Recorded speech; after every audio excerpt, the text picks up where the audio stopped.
13장 1절로 14절 말씀 함께 읽었습니다. 그리스도인은 이제 구원의 새 영역 안으로 들어왔습니다. 그래서 죄에 속박되어서 살아가는 것이 아니고 죄의 영향력에서 벗어나서 하나님께서 기뻐하시는 삶을 분별하며 살아갑니다. 그래서 새로운 다스림, 새로운 통치 영역 안으로 들어와서 새로운 삶을 살아가는 것입니다. 그래서 오늘은 특별히 세 가지의 말씀을 하고 있는데요. 첫 번째는 1절부터 7절까지 이 권세에 대한 말씀을 하고 있어요. 특별히 국가에 대한 권세, 이것에 대해서 어떻게 우리가 어떤 태도로 살아갈 것인가를 말씀하고, 그리고 8절부터 10절까지는 율법과 사랑의 관계에 대해서 말씀을 하고 있고요. 그리고 마지막 11절부터 14절까지는 마지막 때에 우리가 어떠한 태도와 자세를 가지고 종말을 살아갈 것인가라고 하는 것을 말씀을 하고 있습니다. 먼저 11절부터 14절 보시면요.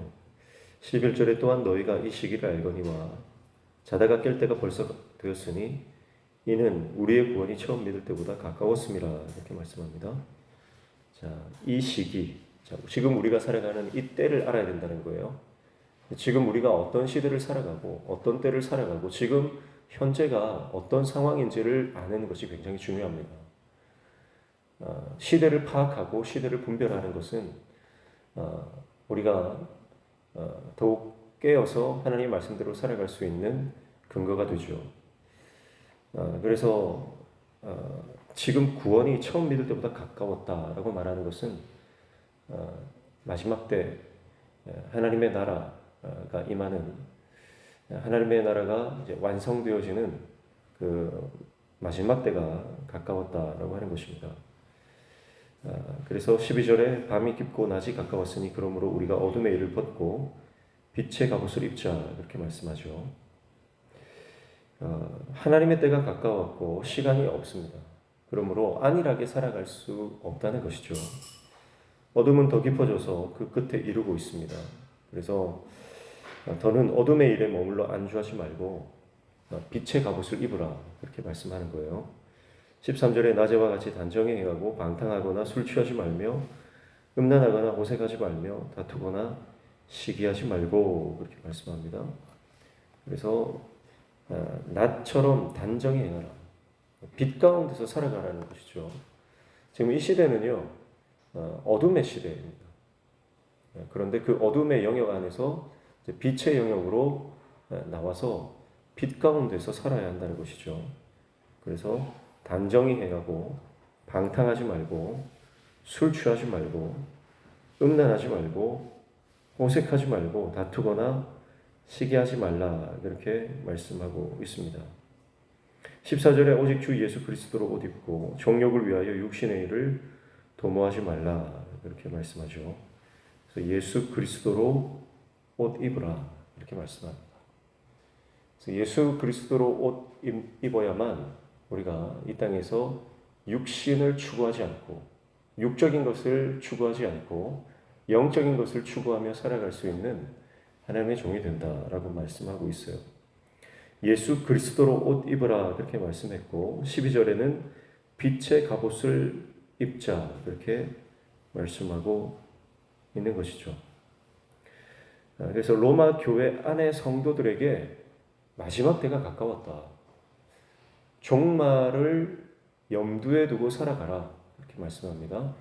그래서 이제 곧 예수님께서 오신다는 그 신앙으로 우리가 날마다 세상의 것들에 그것에 추구하는 것을 버리고 영적인 것을 추구하면서 살아가는 그리스도의 종이 되라, 그렇게 말씀하는 거예요. 그래서 옷을 입고 벗고 그런 그 측면에서 말씀을 하고 있잖아요. 그래서 우리가 옷을 입는다라고 하는 것은, 고대 사회에서는 옷이라고 하는 것은 그의 신분을 말하는 거라고 그랬잖아요. 신분. 또 그것은 정체성이다. 그래서 내가 예수 그리스도로 옷 입는다라고 하는 것은 이제 예수 그리스도가 나의 정체성이고, 그리고 내가 하나님의 자녀된 신분으로서 살아가는데요. 특별히 빛의 갑옷이라고 표현하는 것은 우리가 이 땅을 살아가는 마지막 때가 영적 전쟁이다라고 하는 것을 말씀하는 거예요. 그래서 우리가 안일하게 살아갈 수 없습니다. 왜냐하면 치열한 영적 전쟁이기 때문에 그래요. 마귀와 싸우되 피 흘리기까지 우리가 싸워야 됩니다. 그래서 이 땅에서 잘 먹고 잘 사는 것이 우리의 목적이 아니고, 우리는 하나님의 영광을 추구하는 존재예요. 승리를 우리가 위해서 살아가는 존재입니다. 그래서 죄와 싸워서 이기고 우리 하나님의 영광을 드러내야 하는 것입니다. 그러기 위해서는 예수 그리스도를 옷 입고 빛의 갑옷을 입을 수밖에 없는 것이죠. 그리고 8절부터 10절까지는 사랑과 율법의 관계를 말씀하는데요. 8절에 피차 사랑의 빛 외에는 아무에게든지 아무 빛도 지지 말라. 남을 사랑하는 자는 율법을 다 이루었느니라. 그렇게 말씀하죠. 율법의 핵심이 사랑 아닙니까? 율법을 주신 이유가 하나님을 사랑하고 이웃을 사랑하며 하기 위함입니다. 그러니까 이미 내가 누군가를 사랑하고 있다면, 사랑하는 삶을 살아간다면 율법을 이미 다 이루었다 그렇게 말씀해요. 그러면서 9절에 시편명의 말씀을 예로 들면서 구체적으로 뭐 간음하지 마라, 살인하지 말라, 도둑질하지 마라 이렇게 말하고 있지만, 사실 내 이웃을 내 자신과 같이 사랑하라, 그 말 한마디면 사실은 다른 모든 것이 다 포함되는 거예요. 그래서 누군가를 사랑하면 그 사람에게 죄를 짓지 않거든요. 사랑하지 않기 때문에 죄 가운데 빠지는 것입니다. 그래서 10절에 사랑은 이웃에게 악을 행하지 아니하나니 그러므로 사랑은 율법의 완성이다 그렇게 말씀하죠. 그래서 우리 안에 사랑이 있으면 악한 일을 행할 수 없다. 죄를 지을 수 없다. 그래서 사랑이 율법의 완성이다. 그러니까 사랑과 율법은 서로 반대되거나 상치되는 개념이 아니다라고 하는 것입니다. 사랑이 율법의 핵심이고 또 율법을 가능하게 하는 것이 사랑이라는 거예요. 우리 안에 사랑이 없으면 율법을 이룰 수가 없고, 우리 안에 하나님의 사랑으로 충만하고 이웃 사랑으로 충만하면 이미 그 사람은 율법을 다 지키는 사람이다 이렇게 말씀하고 있는 것입니다. 그러니까 앞서서 마지막 때다. 마지막 때고 우리가 이 땅을 치열한 영적 전쟁으로 살아가야 하는데, 그 영적 전쟁 가운데 포기하지 말아야 하는 것. 마지막 때, 종말의 때, 하나님의 임박한 그 때를 살아가고 있는 하나님의 사람들, 성도들은 서로 사랑하며 살아야 된다.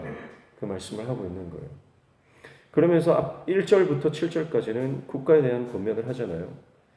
그러니까 지금 1절부터 7절까지 말씀하는 것은 각 사람이 통치하는 권세들에게 복종하라는 겁니다. 왜냐하면 이 권세가 하나님으로부터 기원했기 때문이다. 하나님이 이 권세를 허락하셨기 때문이다 라고 말하고요. 그리고 이것이 악을 행하는 사람들에게 두려움이 되게 하기 위함이다 라고 그렇게 말씀을 하고 있어요. 자, 그리고 그 국가에 대해서 조세를 바치는 것, 세금을 내는 것 또한 이것을 반항하지 말고 거역하지 말고 세금을 내라 그렇게 말씀하고 있습니다. 마태복음 22장 15절 이하에도 예수님께서는 가이사의 것은 가이사에게, 하나님의 것은 하나님에게 드리라 이렇게 말씀을 하고 있죠. 그래서 기독교 정신은요, 국가에 대해서 어떤 그 권세에 대해서 순응하고 그 아래에서 살아가. 그래서 국가에 대한 어떤 그 존중하는 그런 측면에서 말씀을 하는 겁니다. 근데 사실 이 말씀이 오늘날에는 잘 이게 적용하는 것이 굉장히 힘들어요. 그렇기 때문에 어떻게 이 말씀을 보냐면 어떤 우선순위의 문제로 이렇게 해석할 수 있겠습니다. 그래서 제가 일부러 뒤에서부터 오늘 말씀을 봤던 것은 우리 인생에서 가장 소중한 것이 뭐냐? 그것은 마지막 때에 하나님의 사람으로서 거룩하게 이 땅을 살아가는 것이고요. 그리고 우리에게 주어진 모든 사람들을 사랑하며 살아가는 것입니다. 그런 측면에서 국가도 바라보라는 거예요. 국가를 전복시켜야 될 대상, 아니면 어떤 우리가 따르지 않고 끊임없이 거역하고 반역하고 그런 측면에서 국가를 보지 말고 사랑해야 하는, 우리가 기도해야 하는 대상으로 바라봐라라고 하는 것으로 해석할 수 있겠습니다. 그러니까 그리스도인들은요, 정권이 바뀌어도요 항상 기도해야 됩니다. 국가를 위해서 기도해야 됩니다. 진영 논리에 빠져 있으면 국가에 대해서 기도할 수가 없거든요. 그래서 어떤 정부가 출범을 하든 그리스도인들의 사명은 그 정부를 위해서 기도하는 거예요. 아무리 대통령이 마음에 안 들어도요, 대통령을 위해서 기도해야 됩니다. 아무리 정치인들 또 위정자들이 마음에 들지 않는다 하더라도요, 긍휼의 마음을 품고 그들을 위해서 기도해야 하는 것이죠. 왜냐하면 이 모든 권위를 주신 분이 하나님이라고 하는 것을 인정하는 사람들이 그리스도인이기 때문에 그렇습니다. 그래서 그들이 올바로 정치할 수 있도록, 올바로 이 땅을 치리하며 나아갈 수 있도록 우리가 기도하는 것, 그것이 국가에 대한 바른 자세다, 이렇게 해석할 수 있겠습니다. 그러니까 결국은 그리스도인들은 마지막 때를 살아가는 존재고요. 그래서 우리가 살아가는 이 땅이 잠시 머물러 있다가 가는 곳이다라고 하는. 그래서 우리의 초점은 하나님 안에서 우리가 거룩하게 살아가는 것이지, 이 땅을 어떻게 유토피아로 바꾸는 것이 아니라는 거예요. 궁극적으로 그리스도인들이 꿈꾸는 것은 하나님의 나라지, 이 땅에서 뭔가 새로운 세상을 꿈꾸는 것이 아니다라고 하는 것입니다. 그래서 잠시 머물다 가는 이 땅에서 우리가 하나님께서 주신 사명을 감당하며 거룩하게 그리고 사랑하면서 살아가는 것, 그것이 우리가 본질적으로 붙들어야 될 우선순위다라고 하는 것을 말씀을 하는 것입니다. 사랑하는 성도 여러분, 우리는 이제 새로운 구원의 영역 안으로 들어왔습니다. 그렇기 때문에 새로운 삶의 태도와 새로운 삶의 양식과 새로운 삶의 방식이 요구되어지는 것입니다. 오늘 우리가 이 땅에서 안일하게 이 땅과 버타에 살아가는 인생이 아니라 마지막 때에 치열하게 영적 전쟁 가운데서 날마다 승리하여 하나님의 영광을 드러내고 하나님의 그 나라를 꿈꾸는 하나님의 종들 다 되시기를 축복합니다. 이 땅은 더욱더 어두워져 가고 있고 이 땅은 더욱더 완악해져 가고 있습니다. 그 땅 가운데 우리는 빛으로 갑옷을 입고 이 땅의 그 어두움 가운데 빛을 비추는 빛과 소금의 사명을 감당하는 거룩한 하나님의 종들 다 되시기를 주님의 이름으로 축복합니다.